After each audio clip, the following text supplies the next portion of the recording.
Hello everyone. Today we are going to discuss about periodic classification. Along with that, we'll also study about the importance of classifying elements and the earlier attempts to make the periodic table, to classify the elements periodically. So we'll discuss about all those things in this video. In next video, we'll study about modern periodic table. In this video, we'll only study about importance of classifying elements and the historical facts of periodic classification. For it, we'll have to take the example of library. In library, books are arranged according to their subjects and on the basis of any other property, just to facilitate us to find the books that we want or that we desire. So we are able to find the books only because they are classified on the basis of certain properties. Just like it, in periodic table as well, we classify elements on the basis of certain physical or chemical properties which are similar in them, so that all the elements and their properties could be studied easily in very less time. And second importance is that we can correlate the properties between two elements. This is the second importance. Now let us try to understand about the earlier attempts to classify the elements.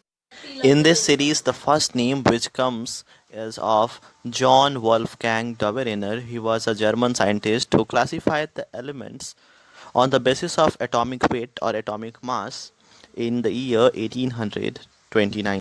His work is known as Dobereiner Triad. What did he do? That he made the group of three elements which were sharing the common properties. There was one more thing common, that is the average of the atomic weight of two extreme elements of that triad, of those triads which were prepared by J.W. Dobereiner, was equal to the middle one. Let us take an example to understand it. So on the screen you would have been seeing that calcium, strontium and barium, this is one of the triad, and in it calcium, strontium, barium trio are sharing some common properties. The average of the atomic weight of calcium and barium is approx equal to strontium. So just in the same way he prepared this classification. Its merit is that it became able to understand, to recognize the relationship between atomic weight and properties of the elements. And its drawbacks were that it failed to apply this law on all the elements. In this series, the next name is of John Alexander Rena Newlands, who discovered Newland's law of octaves in 1864. He found that when all the elements which were discovered till that time, the number of elements which were discovered at the time was 56. He discovered that all the elements which were discovered till that time, if they were arranged in ascending, eighth element will be equal to the element from which you have started to count. So this was his findings, and thus on the basis of it he compared it from 8 notes of music, sargam in Hindi whom we say, and thus said that as Newland's law of octaves. Let us try to understand it by an example.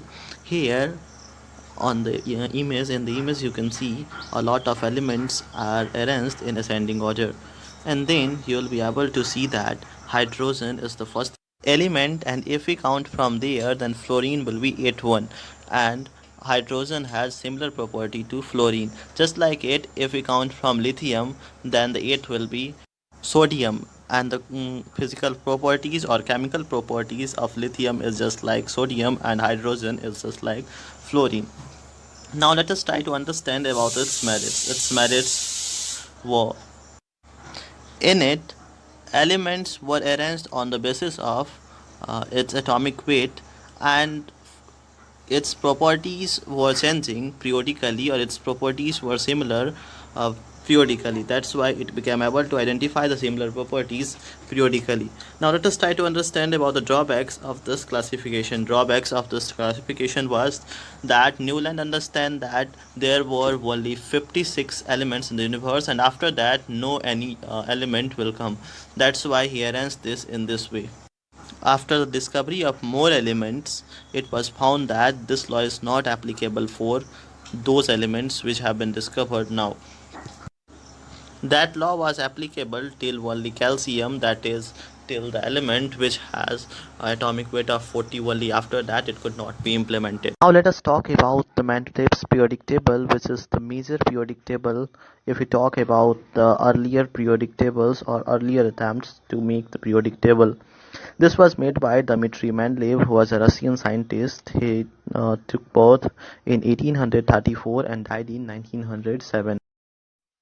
When he was working on Newland's periodic table, then he prepared this periodic table that is visible to you on the screen. And this was prepared by him in 1869. In 1871, he modified that a little bit. The law on which his periodic table was made says that the properties of elements are a periodic function of their atomic masses. Today, in the modern periodic table, we say that elements are the periodic function of their atomic number or the valence electrons.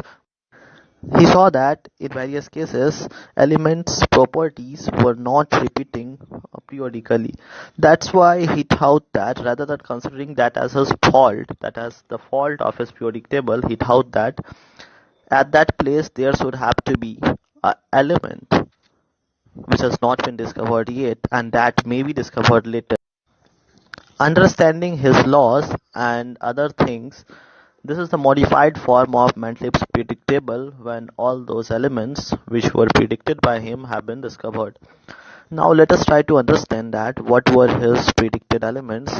We have taken three examples in the merits or advantages of Mendeleev's periodic table. Second one, advantages, that has been written here, that is the predicting new elements. About that I have already told you, but only thing is left, that what were those elements which were predicted by him.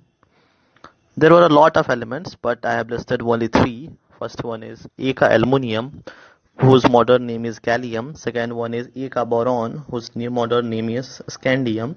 Third name is Eka manganese, whose new name is technetium. For information, I'd like to tell you that technetium was the first artificial element.